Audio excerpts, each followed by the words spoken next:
ليش تعيشني بوهام،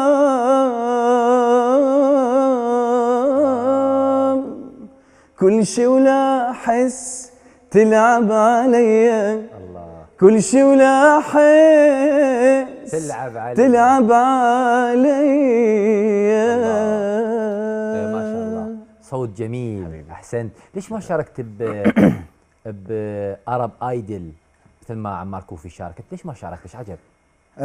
صراحة البروجرامات اللي صارت بالوطن العربي مثل ستار اكاديمي ورب ايدل وذا فويس، انا ياما فتح لي مجال وش اسمه اشارك بهيك برنامج، لكن انا اولا سوبر ستار كردستان 2008.